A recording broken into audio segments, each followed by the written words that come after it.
दोस्तों, सीता कुंड और सीता की रसोई मिर्जापुर में विंध्याचल पर्वत पर स्थित है। अष्टभुजा मंदिर के पश्चिम दिशा की ओर जाते हुए सीता जी ने एक कुंड खुदवाया था। उस समय से इस जगह को सीता कुंड के नाम से जाना जाता है और कुंड के समीप ही सीता जी ने भगवान शिव की स्थापना की थी, जिस कारण यह स्थान सीतेश्वर के नाम से प्रसिद्ध हो गया। तो चलिए दोस्तों, हम चलते हैं सीतेश्वर महादेव की तरफ, सीता कुंड की तरफ, सीता माता की रसोई की तरफ। और ये जो अष्टभुजा मंदिर के पीछे की तरफ सीढ़ियाँ ये जा रही नीचे की तरफ, ये जाती हैं सीता कुंड के लिए। तो चलिए हम नीचे चलते हैं और रास्ते में हम आपको दिखाते हुए जाते हैं जो भी चीज़ें हमें रास्ते में दिखती जाएंगी। और सबसे पहले तो हमें दिखाई दिया है दोस्तों, ये देखिए ऊपर योग माया आश्रम, श्री श्री योग माया आश्रम ऐसा लिखा हुआ है यहाँ पे। लेकिन ये काफ़ी ऊंचाई पे और दरवाज़ा बंद भी है, तो हम इसलिए ऊपर ना जाके हम सीधे अपने रास्ते पर ही आगे चलेंगे अभी। और ये योग माया रास्ते से हम थोड़ा आगे बढ़ते जाते हैं और आप रास्ते का नज़ारा, कुछ साधु संत भी निकल रहे हैं दोस्तों यहाँ पे, और बहुत ही कम लोग मुझे यहाँ पे दिखाई दे रहे हैं आसपास। एक आध कोई साधु संत जैसे लोग ही नज़र आ रहे हैं आगे। अब आगे हो सकता दिखाई दे, अभी तो नहीं दिख रहे हैं यहाँ पे। दोस्तों, वैसे तो शास्त्रों में पुरुषों को ही पिंडदान व तर्पण का अधिकार दिया गया है, लेकिन मिर्जापुर जिले के विंध्य क्षेत्र में मात्र नवमी के दिन महिलाएं अपने पितरों को तर्पण करती हैं। धर्मनगरी काशी एवं प्रयागराज के मध्य स्थित विंध्य क्षेत्र में मां सीता ने श्राद्ध तर्पण किया था, जिसे सीता कुंड के नाम से जाना जाता है। यहाँ पर तर्पण करने से पितरों की आत्मा को शांति मिलती है। ऐसी मान्यता है कि भगवान राम ने गुरु वशिष्ठ के आदेश पर अपने पिता राजा दशरथ को स्वर्ग प्राप्ति के लिए गया के फाल्गु नदी पर पिंडदान के लिए प्रस्थान किया था। और ये देखिए दोस्तों, हम पहुंच रहे हैं सीता कुंड की तरफ। कितने बड़े से पत्थर पे लिखा हुआ है सीता कुंड और नीचे लिखा है 100 मीटर की दूरी पे। और इस यहाँ के दोस्तों देखिए, चारों तरफ के पत्थरों को देख के ऐसा लग रहा है कि यहाँ पे कभी कोई झरना या कुछ पानी का बहाव रहा होगा, क्योंकि यहाँ पे सारे पत्थरों में बड़ा ही कटाव सा है। सारे में कट देखिए ऐसा है जैसे यहाँ से कोई झरना गुजरता रहा होगा इस समय, या काफ़ी टाइम से ना रहा हो, कह नहीं सकते। और थोड़ा सा आगे बढ़ने पे देखिए छोटी सी हनुमान जी की एक मूर्ति है, बहुत ही अच्छी सी है, लेकिन थोड़ी ऊंचाई पे रखी हुई है ये मूर्ति। और चारों तरफ का जंगल जैसा एरिया हो रहा पूरा, चारों तरफ दूर दूर तक बस ग्रीन ग्रीन जंगल नज़र आ रहा है। और हनुमान जी के बाद देखिए बानर सेना भी मिल गई हमें थोड़ी सी। और दोस्तों देखिए, रोप वे भी बना रखा है। जो लोग पैदल नहीं दर्शन करने आ सकते, वो माता रानी के दर्शन के लिए इन ट्रॉली के द्वारा भी ऊपर दर्शन के लिए आ सकते हैं। और दोस्तों यहाँ से थोड़ा सा ही आगे बढ़ने पर लिखा हुआ सीता चरण पादुका व रसोईया घर। यहाँ पे राइट हैंड की तरफ नीचे की तरफ स्टेयर्स जा रही हैं जो सीता माँ की रसोई की तरफ जाती हैं, और वहाँ पे उनकी चरण पादुका भी हैं। और इसी सीढ़ियों के बाहर की तरफ देखिए एक ही स्ट्रक्चर कुछ बना हुआ, और इसके बीच में जो चौकोर सा स्थान दिख रहा है उसके अंदर राख है। तो इससे समझ में आता है यहाँ पे यज्ञ या कुछ हवन वगैरह किया जाता होगा, अभी भी किया जाता होगा, क्योंकि राख बिल्कुल ताजी सी नजर आ रही है। अयोध्या से गया करने के निकले थे, अपनी शक्ति से जल को पैदा की, सिद्धेश्वर महादेव को साक्षी मानकर जल पिलाई। भगवान आए, एक हाथ पे हनुमान जी उस शंकर जी का लिंग का स्थापना करके तीसरा श्राद्ध दुआ किए, चौथा काशी पछवा गया में किए। दोस्तों अब हम पहुंच गए हैं बिल्कुल सीता कुंड के पास में ही। और दोस्तों एक चीज़ और बताना चाहूँगी कि श्री रामचंद्र जी ने पहला पिंडदान अयोध्या में, दूसरा प्रयाग में, तीसरा विंध्याचल में और चौथा गया में किया। और उसी समय माँ सीता ने इस कुंड का निर्माण करके अपने पुरखों का तर्पण इस जगह पर किया था। तो प्रयाग के लिए निकले थे जी, प्रयाग के लिए निकले थे। अच्छा, तो पहला श्राद्ध सरस्वती जी के नदी किनारे जो ध्यान किए थे जी, दूसरा प्रयागराज इलाहाबाद जी, तीसरा विंध्य सीता माँ कुंड का स्थापना करके अपने पितरों को जल पिलाई है। अच्छा अच्छा, जय माई में जुड़ कर मनोकामना पूर्ण करो। जय माता बरकत हो। सीता, भगवान राम और सीता जब जो अयोध्या से गया के लिए निकले हैं जी जी, तो पहला श्राद्ध अपने सरजू जी की नदी किनारे किए हैं। हाँ जी, दूसरा प्रयागराज इलाहाबाद, तीसरा विंध्य क्षेत्र। सीता माँ इस कुंड में स्नान करके अपने पितरों को जल का तर्पण किए। चौथा काशी बनारस पहुंचवा गया है। यही कहानी है यहाँ। अच्छा अच्छा, तो यही कुंड है वो? हाँ यही कुंड। ओहो, अरे ये पानी आ कहाँ से रहा? पहाड़ में ये कहते हैं कि उस समय से जो हम लोग कहते जगह जनकल्याण का बोल रहा हूँ। और देखिए दोस्तों, ये वो जगह है जहाँ पे माँ सीता ने इस कुंड का निर्माण किया था। और पानी देखिए लगातार इसमें से बहता आ रहा है। और यहाँ के लोग बता रहे हैं कि कभी आज तक कोई नहीं समझ पाया ये जल कहाँ से आ रहा है। और वहाँ से लेके सारा आगे तक ये टाइल्स से जो कुछ भी कवर किया हुआ एरिया बीच में जो कुंड जैसा बना दिया है ये, लेकिन पूरी धार पूरी आगे तक बहती हुई जा रही है। तो चलिए दोस्तों नीचे चलते हैं और ज़रा इस जल का आचमन करते हैं, इस जल का स्पर्श करते हैं। इतनी दूर तक आए हैं तो इतने महान कुंड के दर्शन तो किए ही हमने, और साथ में आके जल भी ग्रहण करेंगे।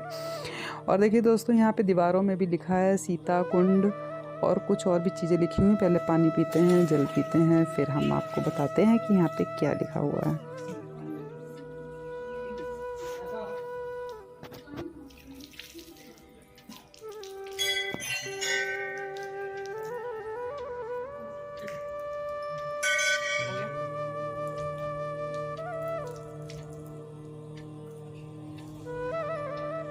देखिए दोस्तों, यहाँ पे लिखा है सीता कुंड स्थल, और इसी के जस्ट आगे नीचे देखिए कुंड पूरा बना हुआ है। और इसी के जस्ट आगे लिखा औषधि युक्त जल, कृपया कुंड का जल पात्र द्वारा ही निकालें, चुल्लू से ही पिएं और कुंड में हाथ पैर ना दो। औषधि युक्त जल का मतलब है दोस्तों, इसमें कोई बाहर से औषधि नहीं मिलाई गई है, लेकिन इसका जो जल है वो एक औषधि का कार्य करता है, ये कह रहे हैं। ऊपर में किलोमीटर के बाद शंकर जी का मंदिर है, बहुत पुराना है। सामने उत्तर दिशा। अब जब हमें पता चल ही गया कि यहाँ ऊपर एक और शिव जी हैं और हनुमान जी हैं, तो चलिए वहाँ पर भी चलते हैं और देखते हैं इन सीढ़ियों, काफ़ी स्ट्रेट सीढ़ियाँ दोस्तों, देखिए बहुत ऊपर तक बिल्कुल सीधी सीढ़ियाँ हैं। और चल के ज़रा हम हनुमान जी और शिव जी के भी दर्शन करते हैं और आपको भी कराते हैं। और देखिए चारों तरफ ये पूरा एरिया जंगली जंगल सा नज़र आ रहा है दूर दूर तक। और यहाँ के जो ये पुजारी जी हैं, इन्होंने हमें बताया कि ये हनुमान जी जहाँ नीचे माता सीता का कुंड था, तो ये तो ज़रूरी है ना कि जहाँ पे राम और सीता हो वहाँ हनुमान ना हो, ऐसा तो हो नहीं सकता। तो ये हनुमान जी अपना अधिकतम समय इसी पर्वत पर, इस जगह पर बिताते थे, और वहीं पर हनुमान जी की मूर्ति बनाई गई और अंदर शिव जी का भी स्थान बनाया गया। लेकिन अंदर की तरफ जो मूर्तियाँ और जो शिव जी का स्थान है वहाँ पे कुछ पाठ या कुछ वो चल रहा था, तो हम देख पाए, तो दूर से ही देखा। अब दोस्तों वापस आ गए हैं और अब हम चलते हैं सीता माता की चरण पादुका और रसोई घर की तरफ। ये देखिए रास्ता, जो हम रास्ते में जब आ रहे थे तब हमने आपको दिखाया था राइट हैंड पे था, अब वापसी में वो हमारे लेफ्ट हैंड की तरफ है। तो नीचे चल के देखते हैं ज़रा सीता माता की रसोई में क्या क्या है और वहाँ पे क्या है ऐसा रहस्य जो मुझे कुछ लोगों ने कहा कि वहाँ तक पहुँचना बड़ा मुश्किल होता है। तो चलिए देखते हैं चल के। यहाँ पे कोई भी नहीं दिखाई दे रहा दोस्तों, कुछ भी नहीं दिख रहा, बस हम 3 लोग जो साथ में आए हैं वो 3 ही लोग हैं, बाकी कोई भी चौथा बंदा नहीं दिखाई दिया हमें यहाँ पे। और ये उतरते ही कुछ राइट साइड में कुछ ये बना है गुफा सी छोटी सी, यहाँ पे राख भी पड़ी हुई है और बाकी कुछ नहीं है। कोना एक खुला हुआ है जहाँ से थोड़ी सी रोशनी अंदर आ रही है, बाकी यहाँ पे कुछ भी नहीं दिख रहा।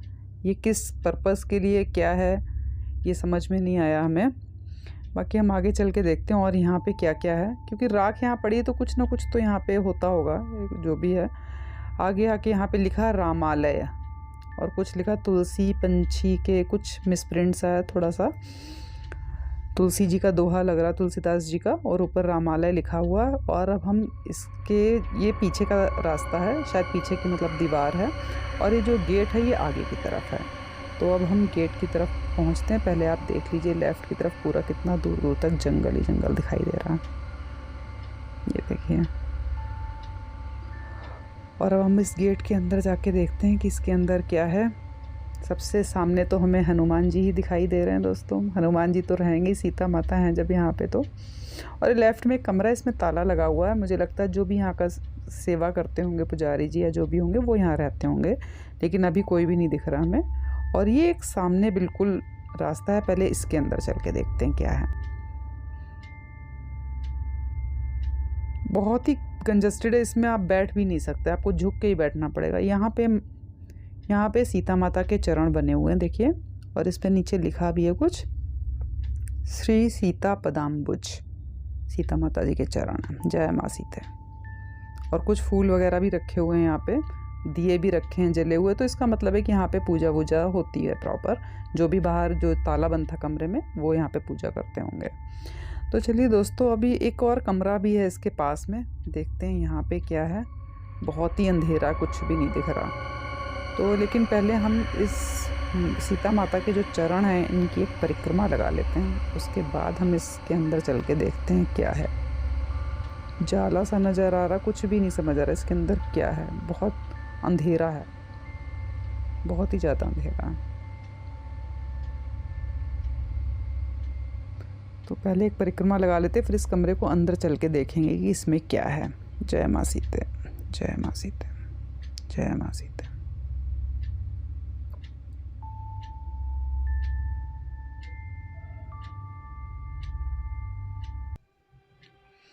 और अब चलिए देखते हैं ज़रा इसके अंदर जाके कि इसमें क्या है।